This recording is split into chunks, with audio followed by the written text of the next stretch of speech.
राष्ट्रगाथा channel पर आने वाले सभी दर्शकों को और श्रोताओं को मेरा सादर सप्रेम नमस्कार।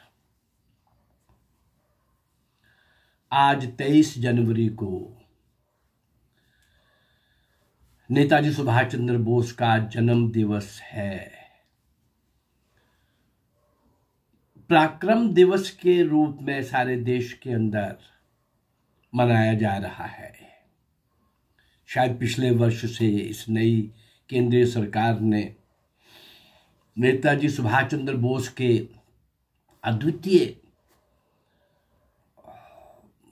उसकी वीरता को, विलक्षणता को देखकर और जैसा उन्होंने पराक्रम किया, सारे विश्व के अंदर ऐसा कोई उदाहरण नहीं मिलता। हाँ, उनको तो बहुत ज्यादा देश के अंदर सम्मान दिया जाना चाहिए था, लेकिन इतने वर्षों के बाद और जैसे ये 2-3 दिन दिल्ली में रहेगा, उनके लिए 26 जनवरी तक कुछ ना कुछ ये पिछले साल से ही आरंभ हुआ है। ये उससे भी ज्यादा डिजर्व करते थे नेताजी सुभाष चंद्र बोस। चलिए, आज इस पराक्रम दिवस के ऊपर ये अज्ञात तो नहीं कहेंगे इनको, पर इनके बारे में भी बहुत सरकार की तरफ से इतिहास के अंदर कुछ ज्यादा नहीं मिलता, लेकिन इनके ऊपर उस समय के लोगों ने काफी कुछ लिखा है और काफी कुछ मिलता है। मेरी भी कोशिश रहेगी कि मैं ये 2-3 एपिसोड, हालांकि 5-6 एपिसोड मैं इनके दे भी चुका हूं पहले, सुभाष बाबू के, पर अभी भी कोशिश करूंगा कि 2-3 एपिसोड के अंदर संक्षेप में, इनका 2-3 एपिसोड के अंदर कुछ भी नहीं दिया जा सकता भाई। कमाल के विलक्षण प्रतिभा के धनी थे नेताजी सुभाष चंद्र बोस। इनको अनसंग नहीं कहेंगे, लेकिन जितना आता है उससे बहुत ऊंचे कद के व्यक्ति हैं ये। आइए चलें, आज हम नेताजी सुभाष चंद्र बोस के बारे में जानें कुछ। हाँ, सुभाष चंद्र बोस का जन्म 23 जनवरी 1897 को प्रसिद्ध अधिवक्ता जानकी नाथ बोस के घर में कटक, उड़ीसा में हुआ। प्रारंभिक शिक्षा प्रोटेस्टेंट यूरोपियन स्कूल और उसमें हुई, और उसके बाद कॉलेजिएट स्कूल में इन्होंने शिक्षा प्राप्त की। सुभाष के जीवन को देशभक्ति की दिशा में ले जाने का काम रेनेविशा कॉलेजिएट स्कूल के प्रधानाचार्य बेनी माधव दास का बहुत योगदान रहा। मैट्रिक करने के बाद 1913 में उन्होंने प्रेसिडेंसी कॉलेज कोलकाता में प्रवेश ले लिया। उनके हृदय में देश सेवा और समाज सेवा की भावना कूट कूट कर भरी हुई थी। समाज सेवा की भावना के मामले में उनकी ममतामयी मां का भी बहुत बड़ा योगदान था। छुट्टियों में एक बार अपने घर उड़ीसा आए। अभी कोलकाता में पढ़ रहे थे। उस समय उड़ीसा के कुछ गांव में हैजा की बीमारी ने विकराल रूप धारण कर लिया हुआ था। सुभाष ने अपनी टोली के साथ गांव गांव में घूम घूम कर कई दिनों तक घर नहीं लौटे, सेवा करते रहे, दिन रात उसमें लगे रहे। इसके लिए पिताजी से डांट भी पड़ी, लेकिन इनकी ममतामयी मां का आशीर्वाद हमेशा सेवा के मामले में साथ था। नेताजी सुभाष चंद्र बोस तो बाद में बने, सुभाष अभी बोलेंगे हम। सुभाष स्वामी विवेकानंद और रामकृष्ण परमहंस से भी बहुत प्रभावित थे। 1914 में एक बार आध्यात्मिक ज्ञान के लिए बिना सूचना दिए घर से निकल गए। मथुरा, वृंदावन, हरिद्वार होकर बनारस आ गए। वहां उन्हें स्वामी ब्रह्मानंद से सच्चा ज्ञान, आध्यात्मिक ज्ञान प्राप्त हुआ। आध्यात्मिक ज्ञान की पिपासा शांत हो जाने के बाद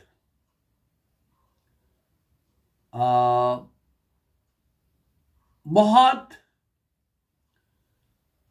2 महीने के बाद, 2 समय से भी अधिक समय के बाद ये वापिस आए थे घर में।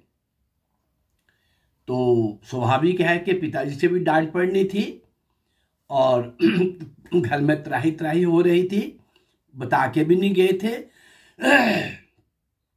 सन 1915 में एफए की परीक्षा पास की और बाद में प्रेसिडेंसी कॉलेज कोलकाता में प्रवेश लिया। विलक्षण प्रतिभा, कॉलेज में शीघ्र ही लोकप्रिय हो गए, लेकिन साथ में कठिनाइयां और टकराव, विरोध शुरू हो गया। मैं स्कूल कॉलेज की उन सारी घटनाओं को आज आपके सामने नहीं ला रहा। इतना समझिए कि देश सेवा जब कूट कूट के भरी हुई थी तो फिर भला वो अंग्रेज प्रोफेसर को, अंग्रेज विद्यार्थी को, उनकी दादागिरी को, उनकी ज्यादतियों को, उनके घमंड को, इनके साथ तो टकराना था ही ना। ऐसी बहुत सारी घटनाएं इनके साथ होती रही, लेकिन इनको किसी भी कारण से, कारण भी बड़ा मामूली सा था, इनके सामने कुछ भारत के नौजवानों ने एक अंग्रेज प्रोफेसर को पीटा। हाँ, इतना ही काम था कि विवेकानंद, सुभाष ने ये बोला था, सुभाष ने ये बोला था कि क्यों मार खाते हो हर बार और क्यों ये ज्यादती सहन करते हो। सुभाष वहां दूर खड़ा था और ये नौजवानों में जोश आ गया था तो इन्होंने इसकी पिटाई कर दी थी। पर बहुत सारी छानबीन के बाद पता चला कि इसके पीछे सुभाष का हाथ है, तो उसको कॉलेज से निष्कासित कर दिया गया। बहुत कई तरह की कठिनाइयां, टकराव, घर वाले दुखी, पिताजी दुखी, सारा परिवार दुखी। हाँ, बहुत कठिनाई से कलकत्ता के स्टॉकिश चर्च कॉलेज में दाखिला मिला। 1919 में सुभाष ने बीए की परीक्षा पास की। पिता सुभाष को क्रांतिकारी गतिविधियों से दूर रखना चाहते थे। समझ गए थे कि भाई ये तो स्कूल में भी ऐसे ही करता था, कॉलेज में भी ऐसे ही करता है, तो इसको दूर रखने के लिए उन्होंने एक प्रपोजल रखा सुभाष के सामने, भाई तुम लंदन जाओ, इंग्लैंड जाओ और वहां से आईसीएस की परीक्षा पास करके आओ। सुभाष का लक्ष्य और था, तो सबको क्या करना था आईसीएस करके। वो अपने धारण कर चुका था, संकल्प ले चुका था, निर्णय कर चुका था कि उसको देश, भारत मां की स्वतंत्रता के लिए लगे रहना है, सारा जीवन भर यही काम करना है। तो अब बीए की परीक्षा पास हो गई तो क्या किया जाए। और जब पिता को लगा कि ये नहीं जा रहा है लंदन में आईसीएस के लिए, इंडियन सिविल सर्विसेज के नाम से जो यहाँ आकर के डीसी, कमिश्नर, इस प्रकार की पोस्ट पर लोग आते थे और अंग्रेजों के लिए वो कंपटीशन होता था, वहाँ पर कॉम्पिटिटिव एग्जाम होता था, भारत से कोई जाता ही नहीं था पहली बार। और फिर पिता को लगा कि अच्छा ये बच्चा तो मैं जानता हूँ कैसे इसको करना है मैंने, तो सुभाष के अनख को, स्वाभिमान को ललकारा, अरे तू कैसा भारतीय है, जाना वहां कंपीट करना, उनको चैलेंज दे के आना और सबसे अच्छे मार्क्स लेके आना, नहीं करना कुछ, तुम्हारा जो मन करेगा वही करना। लेकिन एक बार पहला कोई भारतीय आईसीएस करके आए हैं वहां से, तू करके आएगा तब मैं मानूंगा और तब मैं तेरी बात मानूंगा। तू जो चाहेगा वो कर लेना। तू कर ही नहीं सकता, तू नहीं कर सकता। अंग्रेज अंग्रेज है, हम नहीं कर सकते भाई। अब ये बात सुभाष को भला कहाँ गवारा होनी थी, वो कैसे सुन सकते थे श्रीमान जी। उसने कहा पिताजी चलो ये भी मैं आपको करके दिखा देता हूं। एडमिशन हो चुकी है, क्लासेस वहां शुरू हो चुकी हैं, बाप बेटे का संवाद कई दिनों तक चलता रहा।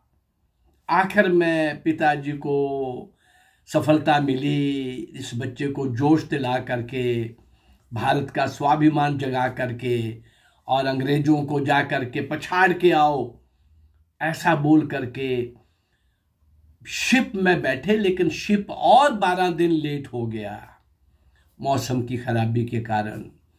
महीना पढ़ाई हो चुकी थी, एडमिशन मिल गया और 1 महीना की क्लासेस लग चुकी थी। सबसे लेट क्लास में आने वाले, 1 महीने के बाद ज्वाइन करने वाले, जब रिजल्ट आया परीक्षा का, कैम्ब्रिज यूनिवर्सिटी में इनका दाखिला हुआ था और आईसीएस के लिए ये इंग्लैंड की कैम्ब्रिज यूनिवर्सिटी में गए। उस रिजल्ट में क्या हुआ, अंग्रेजी में तो ये टॉप पोजीशन थी सुभाष की और वैसे चौथा स्थान था। इतने देशों के इतने कंपटीशन में गए हुए और चौथे स्थान पर पूरी उसके अंदर पूरे ग्रुप में, लेकिन इंग्लिश में टॉप।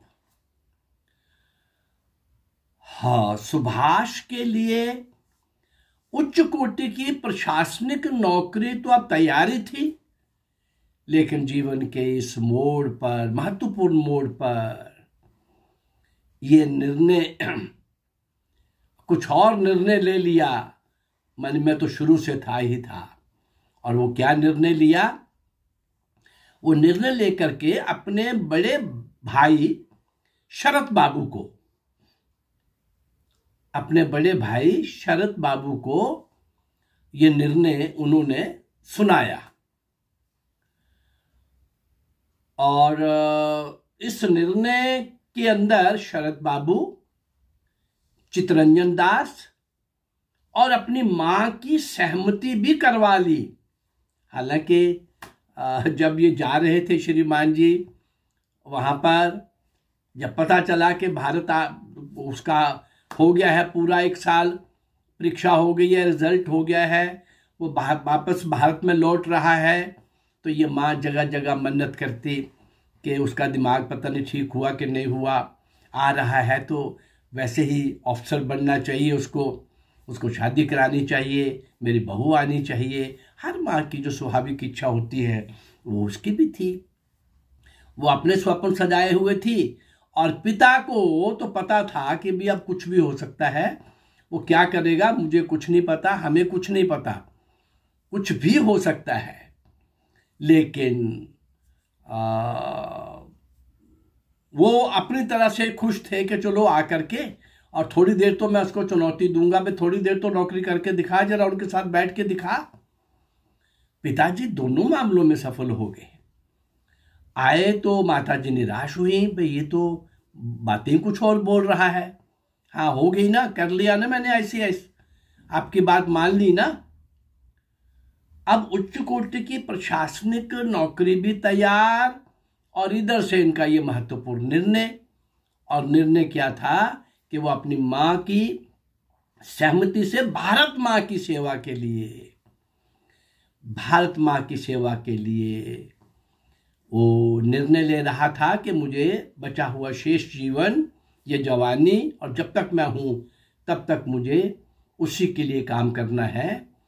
और इस निर्णय के बाद उसने अपने भाई शरद को पत्र में लिखा। कमाल देखिए क्या लिखा, अपने बड़े भाई के साथ उनका सुभाष का अच्छा प्यार था, एक दूसरे की अच्छी अंडरस्टैंडिंग थी। 14 बहन भाइयों में 9वें संतान के रूप में थे सुभाष, लेकिन सुभाष का और सुभाष के बड़े भाई शरद का एक अच्छा अंडरस्टैंडिंग लेवल था, आपस में तालमेल था। तो उन्होंने शरद बाबू को पत्र में क्या लिखा विदेश में मेरी पढ़ाई पर जो पैसा खर्च हुआ उसे भारत माता के चरणों में अर्पित उपहार मान लिया जाए और कभी और किसी भी रूप में वापस मिलने की अपेक्षा ना की जाए। शरद बाबू को लिखा। सुभाष लंदन से 16 जुलाई 1921 को भारत लौटे थे। सबसे पहले तो महात्मा गांधी को मिलने गए। वो असहयोग आंदोलन चल रहा था। आपस की वार्तालाप में गांधी के विचारों से सुभाष बिल्कुल संतुष्ट नहीं हुए। कोलकाता लौटकर उस समय के वरिष्ठ एडवोकेट, तत्कालीन जन नेता बाबू चित्तरंजन दास से भेंट की। सुभाष उनसे बहुत प्रभावित हुए। बाबू चित्तरंजन दास के मन में भी यही था कि अंग्रेजों को हर हालत में यहां से भगाना ही है। और गांधी का आपको पता था कि वो क्या कर रहा था, उसकी मुझे आज यहां बताने की जरूरत नहीं है। तो नेताजी सुभाष चंद्र बोस को फिर कौन अच्छा लग सकता था? बाबू चित्तरंजन दास। जन नेता भी थे, सीनियर वकील भी थे और सुभाष ने मन ही मन में इस जन नेता बाबू चित्तरंजन दास को अपना राजनीतिक गुरु मान लिया। सन 1921 में ब्रिटिश सरकार का प्रतिनिधि बनकर प्रिंस ऑफ वेल्स यानी युवराज वहां का भारत आया हुआ था। एक तरफ विरोध हो रहा था और दूसरी तरफ स्वागत की तैयारियां हो रही थी। सारे भारत में युवराज को विरोध का सामना करना पड़ा। 24 दिसंबर 1921 को कोलकाता में पूर्ण हड़ताल का दायित्व बाबू चित्तरंजन दास ने सुभाष को सौंपा। ब्रिटिश नौसेना का एक प्रमुख अधिकारी डिक्की माउंटबेटन, जो बाद में स्वतंत्र भारत का प्रथम गवर्नर जनरल भी बना था, युवराज का एडीसी बनकर आया हुआ था। ये dicky Mountbatten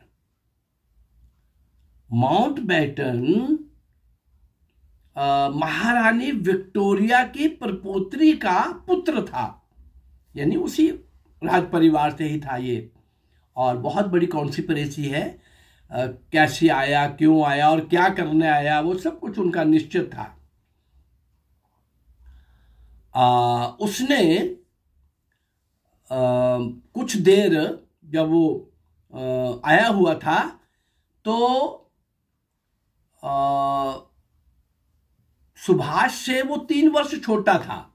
dicky Mountbatten Subhash के प्रयासों से कोलकाता में 24 दिसंबर को अभूतपूर्व पूर्ण हड़ताल रही। स्वागत वाले दिन कोलकाता में विरोध की व्यापक लहर ने माउंटबेटन को बाध्य कर दिया कि वे बाबू चित्तरंजन दास को बुलाकर उनसे वार्ता करें। लेकिन स्वयं बाबू चित्तरंजन दास वार्ता के लिए ना जाकर सुभाष को साथ में बैरिस्टर किरण शंकर को भेजा और डिक्की माउंटबेटन ने कुछ देर सुभाष से अलग भी बातचीत की और सुभाष के क्रांतिकारी विचारों को भांप गया अच्छी तरह से। और वो क्या बोला कि ये व्यक्ति, डिक्की माउंटबेटन बोल रहा है कि ये व्यक्ति यानी सुभाष ब्रिटिश साम्राज्य के लिए बहुत बड़ा खतरा हो सकता है। एक बहुत क्रूर और क्रूरता के लिए प्रसिद्ध, क्रूर और क्रूरता के लिए प्रसिद्ध पुलिस कमिश्नर टैगार्ट को आदेश दिया इस बोस नाम के युवक पर कड़ी नजर रखी जाए। और टैगार्ट ने क्या उत्तर दिया? सर, इसके लिए लोहे का पिंजरा तैयार हो गया है, आप चिंता ना करें। अब किसके लिए कौन सा पिंजरा तैयार हो रहा था, ये बात और असली संघर्ष तो सुभाष बाबू का अब शुरू होगा। सुभाष बाबू से नेताजी सुभाष बनने की यात्रा कल के एपिसोड में हम देखेंगे, समझेंगे, जानेंगे। और कल ही हम बात करेंगे कि कितने विलक्षण थे, कितने बहादुर थे, शौर्य और वीरता के क्या कमाल का एक स्वरूप थे, इंटेलिजेंस का, योग्यता का, क्षमता का, विद्वता का, पढ़ाई का, स्टेटस का, और जीवन कैसा त्यागमय था, कितना कठिनाइयों से भरा हुआ था। और सारी दुनिया के, और सेकंड वर्ल्ड वॉर में, और एक तरफ जो दो ग्रुप में लड़ाइयाँ हो रही थी, और पूरी उस आधी दुनिया, आधा एक ग्रुप पूरी की पूरी नेताजी सुभाष चंद्र के साथ खड़ा था। शौर्य और वीरता के सारे कारनामे कल हम डिस्कस करेंगे। और असल में अभी तक तो नेताजी सुभाष चंद्र बोस का मैंने केवल इतना ही बताया, चूँकि समय मेरी वीडियो का उतना ही रहता है। तो बाकी इनके ऊपर, नेताजी सुभाष चंद्र बोस के ऊपर पराक्रम दिवस के रूप में जो मनाना शुरू किया है पिछले साल से, 23 जनवरी 1922 से, और ये पराक्रम दिवस इसके संबंध में भी, और नेताजी का जो बहुत बड़ा वहीं पर पार्लियामेंट के बाहर उस पाठ के ऊपर, और जिस तरह का एक बहुत बड़ा उनका स्टैचू फिट किया गया है, वो भी सारी दुनिया के लिए दर्शनीय है। और नेताजी सुभाष चंद्र बोस के बारे में कुछ और जानने के लिए कल तक हम प्रतीक्षा करें। नमस्कार, जय भारत, धन्यवाद।